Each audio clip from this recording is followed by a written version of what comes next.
നമുക്ക് തേർഡ് ചാപ്റ്ററിലേക്ക് പോകാം. നമ്മൾ ഫസ്റ്റ് ചാപ്റ്ററിൽ നമ്മൾ ന്യൂട്രീഷൻ അതിനോട് ബന്ധപ്പെട്ടിട്ടുള്ള കാര്യങ്ങളാണ് പറഞ്ഞത്. സെക്കൻഡ് ചാപ്റ്ററിൽ നമ്മൾ റെസ്പിറേഷൻ്റെ കാര്യം പറഞ്ഞു. റെസ്പിറേറ്ററി ഗ്യാസസ് എങ്ങനെ ട്രാൻസ്പോർട്ടേഷൻ നടക്കുന്നു എന്നൊക്കെ പറഞ്ഞു. ന്യൂട്രീഷനിൽ നമ്മൾ പറഞ്ഞത് എന്താ? ഫുഡ് മെറ്റീരിയൽസ്, നമുക്ക് ആവശ്യമുള്ള സാധനങ്ങൾ, how they are assimilated in the body എന്നൊക്കെ പറഞ്ഞു. അപ്പോൾ ഡൈജഷൻ നടക്കുന്ന സ്റ്റൊമക്കിലാണെങ്കിലും അതിൻ്റെ എൻഡ് പ്രോഡക്റ്റ് ആയിട്ടുള്ള ന്യൂട്രിയൻസ് അതിൻ്റെ ഉപയോഗം വരുന്നത് സെൽസിലാണ്, അല്ലേ? സെല്ലിൻ്റെ ഉള്ളിലാണ് ഓക്സിഡേഷൻ നടക്കുന്നത്, ബോഡിയുടെ ഓരോ സെല്ലിൻ്റെ ഉള്ളിൽ.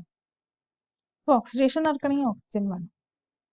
ഓക്സിജൻ ഉള്ളത് എൻവയോൺമെൻറ്റിൽ ഉള്ളിലേക്ക് എടുക്കണം. അങ്ങനെ മെറ്റബോളിസം ഒക്കെ നടക്കും. അപ്പോൾ മെറ്റബോളിസം നടക്കണമെങ്കിൽ ഒരുപാട് എൻസൈംസ് വേണം. എൻസൈംസ് പല സ്ഥലങ്ങളിലാണ് സെക്രീറ്റ് ചെയ്യുന്നത്, അത് ഈ സ്ഥലങ്ങളിലേക്ക് എത്തിക്കണം. പിന്നെ മെറ്റബോളൈറ്റ്സ് അതിനാവശ്യമായിട്ടുള്ള സ്ഥലങ്ങളിലേക്ക് കൊണ്ടുപോയിട്ട് എത്തിക്കണം. എൻഡ് പ്രോഡക്റ്റുകൾ ആവശ്യമുള്ള സൈറ്റുകളിൽ എത്തിക്കണം. പിന്നെ വേസ്റ്റ് മെറ്റീരിയൽസ്, അല്ലെ? കാർബൺ ഡൈ ഓക്സൈഡ് ആണെങ്കിൽ തിരിച്ച് ലങ്സിലേക്ക് എത്തിക്കണം. മറ്റ് നൈട്രോജനസ് വേസ്റ്റ് മെറ്റീരിയൽസ് ആണെങ്കിൽ എവിടെ എത്തിക്കണം? കിഡ്നിയിലേക്ക് എത്തിക്കണം. അപ്പം അങ്ങനെ പല സ്ഥലങ്ങളിലേക്ക് പല സാധനങ്ങൾ ബോഡിയിൽ നിരന്തരം അങ്ങോട്ടും ഇങ്ങോട്ടും കൊണ്ടുപോകേണ്ട ആവശ്യമുണ്ട്. നമ്മൾ ഓക്സിജന്റെ ക്യാരിങ് പറഞ്ഞപ്പോൾ തന്നെ നമ്മൾ പറഞ്ഞത് ബ്ലഡിൽ കൂടെ പോകണമെന്നാണ്, അല്ലേ പറഞ്ഞത്? അപ്പോൾ നമ്മളുടെ ശരീരം ഒരു ഹോമിയോസ്റ്റാറ്റിക് കണ്ടീഷനിൽ നിൽക്കണമെങ്കിൽ പല സ്ഥലങ്ങളിൽ പല പല പ്രോസസ്സുകൾ നടക്കുന്നു. അതിനാവശ്യമായിട്ടുള്ള സാധനങ്ങൾ കൊണ്ടുവരികയും ആവശ്യമില്ലാത്ത സാധനങ്ങളെ അവിടുന്ന് റിമൂവ് ചെയ്യുകയൊക്കെ ചെയ്യണം. അപ്പോൾ ഇങ്ങനെ ബോഡിയുടെ ഉള്ളിൽ നിരന്തരം സാധനങ്ങളുടെ ട്രാൻസ്പോർട്ടേഷൻ നടക്കുന്നുണ്ട്. ഈ ട്രാൻസ്പോർട്ടേഷൻ നടത്താൻ വേണ്ടിയിട്ട് നമ്മളുടെ ബോഡിയിൽ ഒരു ഓർഗൻ സിസ്റ്റം ഉണ്ട്. നമ്മൾ ഫസ്റ്റ് ക്ലാസ്സിൽ പറഞ്ഞതാണ്. There are different organ systems. Each organ systems are having specific functions. അപ്പോൾ ഇങ്ങനെ ട്രാൻസ്പോർട്ടേഷൻ നടത്താൻ വേണ്ടി മാത്രമായിട്ട് നമ്മളുടെ ശരീരത്തിലുള്ള ഓർഗൻ സിസ്റ്റമാണ് സർക്കുലേറ്ററി സിസ്റ്റം. അതിൻ്റെ ഫങ്ഷനാണ് circulation. Circulation is nothing but transportation, അല്ലേ? ഒരു മീഡിയം അത് ബോഡിയിൽ കൂടെ കണ്ടിന്യൂസ് ആയിട്ട് ഫ്ലോ ചെയ്തുകൊണ്ടേയിരിക്കണം, സർക്കുലേറ്റ് ചെയ്തുകൊണ്ടേയിരിക്കണം. ഈ മീഡിയം സർക്കുലേറ്റ് ചെയ്യുന്നതിൻ്റെ കൂടെ ഇത് പല സാധനങ്ങളും അതിൻ്റെ കൂടെ ട്രാൻസ്പോർട്ട് ചെയ്യുന്നു. അതാണ് സർക്കുലേഷൻ. അതിന് വേണ്ടിയിട്ടുള്ള സിസ്റ്റമാണ് സർക്കുലേറ്ററി സിസ്റ്റം. അപ്പോൾ നമ്മൾ ലിവിങ് ഓർഗാനിസംസ് മൊത്തം കൺസിഡർ ചെയ്യുമ്പോൾ പലതരം സർക്കുലേറ്ററി സിസ്റ്റംസ് കാണാറുണ്ട്. ഇപ്പോൾ ലോവർ ഓർഗാനിസംസ്, നിങ്ങളിപ്പോൾ സ്പോഞ്ചസ്, പോറിഫറൻസ് ഒക്കെ പഠിച്ചിട്ടുണ്ടാവും, അല്ലേ? അതിൽ വെള്ളമാണ് it is acting as A medium four circulation. അപ്പോൾ അങ്ങനെയാണെങ്കിൽ നമുക്കതിനെ വാട്ടർ വാസ്കുലാർ സിസ്റ്റം എന്ന് പറയും. ഇപ്പോൾ എക്കൈനോഡേംസിലൊക്കെ അങ്ങനെയുണ്ട്, വാട്ടർ വാസ്കുലാർ സിസ്റ്റമാണ്. പിന്നെ അഡ്വാൻസ്ഡ് ഓർഗാനിസംസിൽ കാണുന്നതാണ് ബ്ലഡ് വാസ്കുലാർ സിസ്റ്റം. അപ്പോൾ ഇവിടെ ഒരു ട്രാൻസ്പോർട്ടിങ് മീഡിയം ആയിട്ട് ആക്ട് ചെയ്യുന്നത് ബ്ലഡ് ഉണ്ട്, അതിനോട് ബന്ധപ്പെട്ട് കിടക്കുന്ന വെസൽസ് ഉണ്ട്. ഓക്കെ, അപ്പോൾ ഒരു പമ്പിങ് ഓർഗൻ ഉണ്ടാവും, അതാണ് ഹാർട്ട്. പിന്നെ മീഡിയം ആയിട്ടുള്ള ബ്ലഡ് ഉണ്ടാവും. പിന്നെ ഈ ബ്ലഡ് പോവാൻ വേണ്ടിയിട്ട് ബ്ലഡ് വെസൽസ് ഉണ്ട്. അപ്പോൾ ഈ ബ്ലഡ് വെസൽസ് എല്ലാ ബ്ലഡ് വാസ്കുലാർ സിസ്റ്റത്തിലും ബ്ലഡ് വെസൽസ് കാണണമെന്നില്ല. ചില ആനിമൽസിൽ ബ്ലഡ് വെസൽസ് ഉണ്ടാവില്ല. അങ്ങനെയാണെങ്കിൽ ബ്ലഡ് വെസൽസ് ഇല്ലെങ്കിൽ ബ്ലഡ് ഏതിൽ കൂടെ ഒഴുകും? ബ്ലഡ് വെസൽസ് എന്ന് പറയുന്നത് ദേ are acting as A channels, അല്ലെ? ഒരു സ്ഥലത്ത് നിന്ന് വേറൊരു സ്ഥലത്തേക്ക് ബ്ലഡിനെ കൊണ്ടുപോകുന്ന പൈപ്പുകൾ അല്ലെങ്കിൽ ചാനൽസ് ആണ് ബ്ലഡ് വെസൽസ്. ഇപ്പോൾ ബ്ലഡ് വെസൽസ് ഇല്ലെങ്കിലോ the blood flows through open spaces called as sinuses, lacunae എന്നൊക്കെ പറയും. അതുകൊണ്ട് അങ്ങനെയുള്ള ബ്ലഡ് വാസ്കുലാർ സിസ്റ്റത്തിന് നമ്മൾ ഓപ്പൺ സർക്കുലേറ്ററി സിസ്റ്റം അല്ലെങ്കിൽ ഓപ്പൺ ബ്ലഡ് വാസ്കുലാർ സിസ്റ്റം എന്ന് പറയും.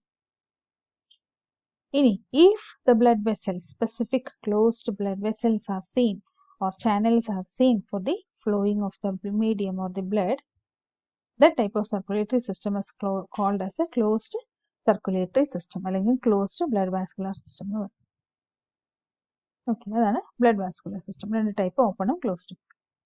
ഇനി ഹൈലി അഡ്വാൻസ്ഡ് ആയിട്ടുള്ള ഓർഗാനിസംസിൽ, ഹ്യൂമൻസ് പോലെയുള്ള ഹൈലി അഡ്വാൻസ്ഡ് ഓർഗാനിസംസിൽ ബ്ലഡ് വാസ്കുലാർ സിസ്റ്റത്തിനോട് പാരലൽ ആയിട്ട് there is another system, circulatory system that is called as a lymphatic system. ഈ ബ്ലഡിൽ നിന്നും ചില സബ്സ്റ്റൻസസ് പുറത്തേക്ക് ഊസ് ചെയ്ത് വരും. വലിയ മോളിക്യൂൾസ് അല്ലാതെയുള്ള ചെറിയ ചെറിയ സംഭവങ്ങൾ. അതിൻ്റെ ലിക്വിഡ് പാർട്ട്, പ്ലാസ്മ പോലെയുള്ള അതിൻ്റെ ലിക്വിഡ് പാർട്ട് ഊസ് ചെയ്ത് പുറത്തേക്ക് വരും.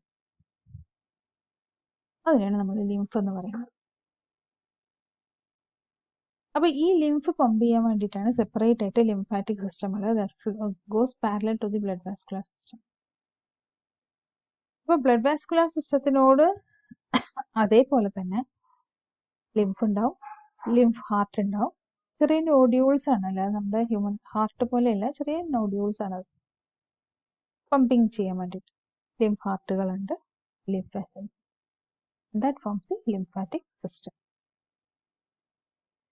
ഇവിടെ we are concerned about the liquid part, അല്ലെങ്കിൽ ട്രാൻസ്പോർട്ടിംഗ് മീഡിയം ആയിട്ട് ആക്ട് ചെയ്യുന്ന ബ്ലഡ്.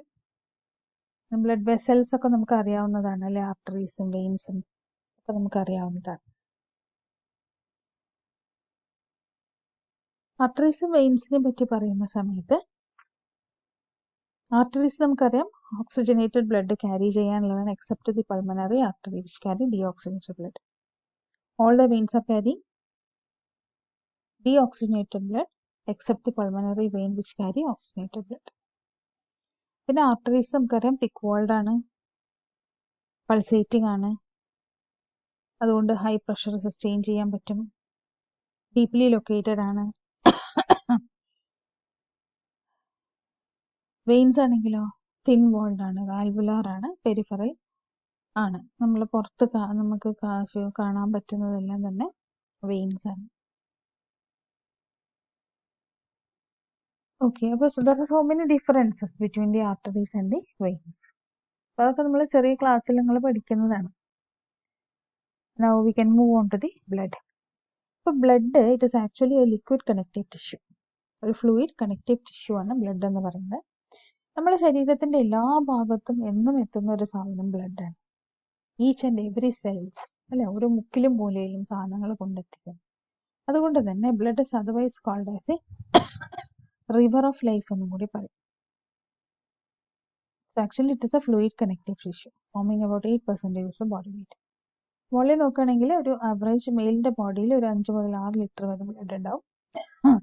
ആവറേജ് ഫീമെയിലിന്റെ ബോഡിയിൽ 4 to 5 liters of blood will be there. Slightly alkaline ആണ്. pH almost 7.4 ആണ് pH. Viscosity also 7.4 ആണ്. And the color varies from bright to dark red. ഒരു salty metallic taste ആണ്. അത് അയേണിന്റെ content ഉള്ളത് കൊണ്ടാണ് ആ ഒരു ചെറിയൊരു ചവർപ്പ് മാതിരി നമുക്ക് ഫീൽ ചെയ്യുന്നത്.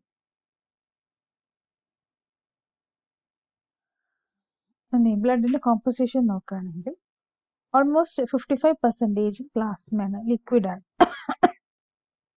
55% ലിക്വിഡാണ്. ആ ലിക്വിഡിനെയാണ് നമ്മൾ പ്ലാസ്മ എന്ന് പറയുന്നത്. ഇനി 45% it consist of the solid part. Solid part എന്ന് പറയുമ്പോൾ ബ്ലഡിലുള്ള സോളിഡ് പാർട്ട് എന്ന് പറയുമ്പോൾ എന്താണ്? അതിലുള്ള സെൽസ് ആണ്, ദി സെല്ലുലാർ കമ്പോണൻസ്. പല ടൈപ്പ് സെൽസ് ഉണ്ട്, നമുക്ക് വരാം അതിലേക്ക്. അപ്പോൾ ഇങ്ങനെ ബ്ലഡിലുള്ള കോമ്പോസിഷൻ മെഷർ ചെയ്യുന്ന ഇൻസ്ട്രുമെന്റ് ആണ് ഹിമാറ്റോക്രിറ്റ്. അതിന്റെ മെഷർമെന്റിനെ നമ്മൾ ഹിമാറ്റോക്രിറ്റ് റീഡിംഗ് എന്ന് പറയും.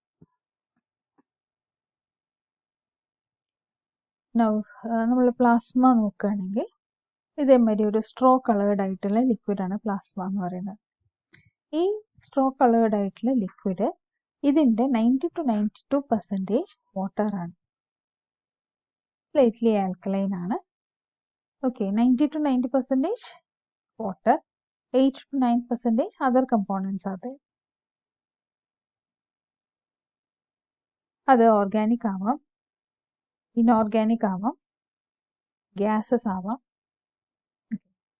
ഇനി ഓർഗാനിക് കൺസ്റ്റിറ്റ്യുവൻസ് നോക്കുന്ന സമയത്ത് പ്രോട്ടീൻസ് ആവാം, നോൺ പ്രോട്ടീൻസ് ആവാം, സെക്രീഷൻസ് ആവാം, വേസ്റ്റ് മെറ്റീരിയൽസ് ആവാം. These are all constituting the organic part of the plasma.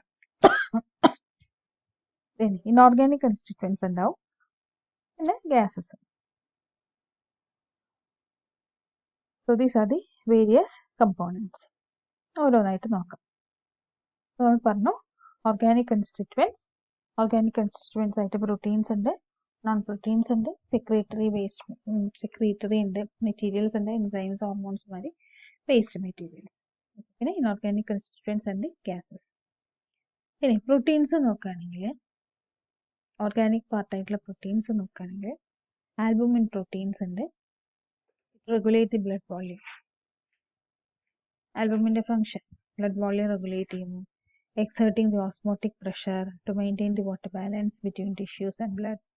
It helps in the transportation of lipids, hormones, etc. അപ്പോൾ ബ്ലഡിൽ സ്പെസിഫിക് ആയിട്ട് എന്ത് വേണം? ഇത്ര എമൗണ്ട് ആൽബുമിൻ വേണം. അങ്ങനെ ആൽബുമിൻ കുറയുന്ന അവസ്ഥേനെയാണ് നമ്മൾ അനാൽബുമിനീമിയ എന്ന് പറയുന്നത്. അനാൽബുമിനീമിയ. ഓക്കെ. ഇനി ബ്ലഡിൽ എക്സസ് ആൽബുമിൻ ആയിക്കഴിഞ്ഞാലോ അത് കിഡ്നിയിലൂടെ അരിച്ചു മാറ്റപ്പെടും.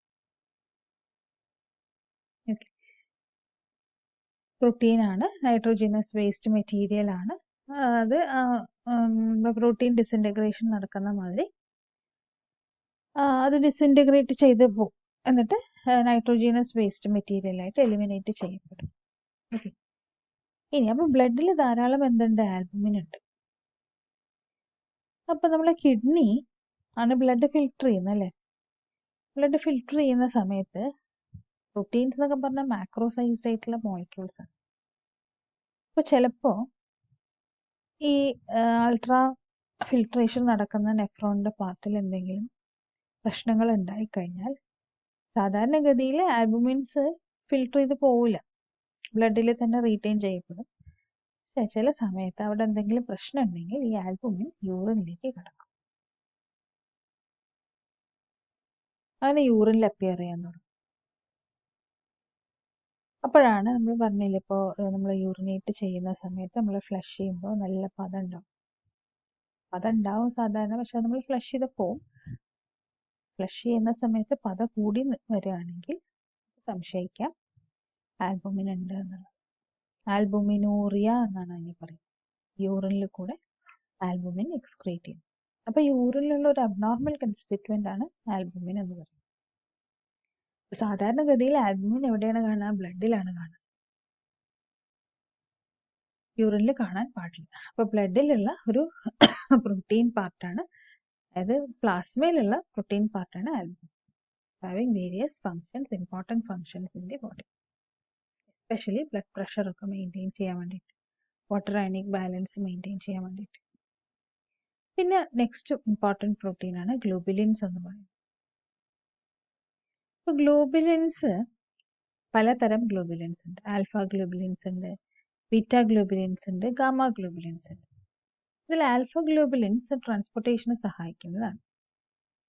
Beta globulins they are acting as a transferrins, അതായത് ഇങ്ങനെ they are binding with metals, vitamins etc. and helping in the transportation, transference. Gamma globulin ആണ് ഏറ്റവും ഇമ്പോർട്ടൻ്റ് ആയിട്ടുള്ള globulins. they are otherwise called as immunoglobulins. ചിലപ്പോൾ നിങ്ങൾ ഇമ്മ്യൂണോളജിയിൽ പഠിച്ചിട്ടുണ്ടാവും, Y shaped structure ഉള്ള immunoglobulin, IgG. പല type immunoglobulins ഉണ്ട്, MD എന്നൊക്കെ പറഞ്ഞിട്ട്. ദീസ് ആർ ദി പേര് സൂചിപ്പിക്കുന്ന മാതിരി തന്നെ നമ്മുടെ ബോഡിക്ക് ഇമ്മ്യൂണിറ്റി തരുന്ന പ്രോട്ടീൻസ് ആണത്, ഹൈലി ഇമ്പോർട്ടൻ്റ് ആയിട്ട്. പിന്നെ കാണുന്ന പ്രോട്ടീൻസ് ഫൈബ്രിനോജൻ, ത്രോംബോജൻ. ഇത് രണ്ടും ബ്ലഡ് ക്ലൂട്ടിങ്ങിന് ആവശ്യമുള്ള സാധനങ്ങളാണ്. പിന്നെ ഹെപ്പാരിൻ ആൻറ്റി കൊയാഗുലൻ്റ് ആണ്. അപ്പോൾ ക്ലൂട്ടിങ്ങിന് വേണ്ട സാധനങ്ങൾ ഉണ്ട്, ആൻറ്റി കൊയാഗുലൻ്റും ഉണ്ട്. ക്ലൂട്ടിങ്ങിന് വേണ്ട സാധനങ്ങൾ നോക്കൂ, ഫൈബ്രിനോജൻ, ത്രോംബോജൻ. അത് ഇനാക്റ്റീവ് ഫോമിലാണ്. അത് ആവശ്യമുള്ള സമയത്ത് ആക്റ്റീവായിട്ടുള്ള ഫൈബ്രിനും ത്രോംബിനും ഒക്കെ ആയിട്ട് മാറും. അപ്പോഴാണ് ക്ലൂട്ടിങ് നടക്കുക. അതുവരെ ബ്ലഡിൽ ഈ ആൻറ്റി കൊയാഗുലൻ്റ് ആയിട്ടുള്ള ഹെപ്പാരിൻ ആണുള്ളത്. So the blood will flows naturally. So these are the proteins present.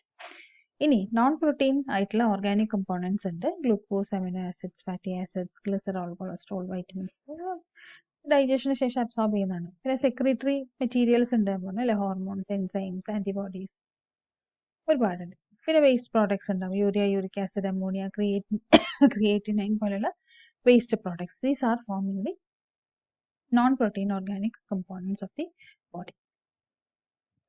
പിന്നെ ഉള്ളത് ഇനോർഗാനിക് കൺസ്റ്റിറ്റ്യുവൻസ് ആണ്. ഇനോർഗാനിക് കൺസ്റ്റിറ്റ്യുവൻസ് നമുക്ക് നെക്സ്റ്റ് വീഡിയോയിൽ നോക്കാം. ഓൾമോസ്റ്റ് നമ്മുടെ റെക്കോർഡിംഗ് ടൈം തീരാറായി.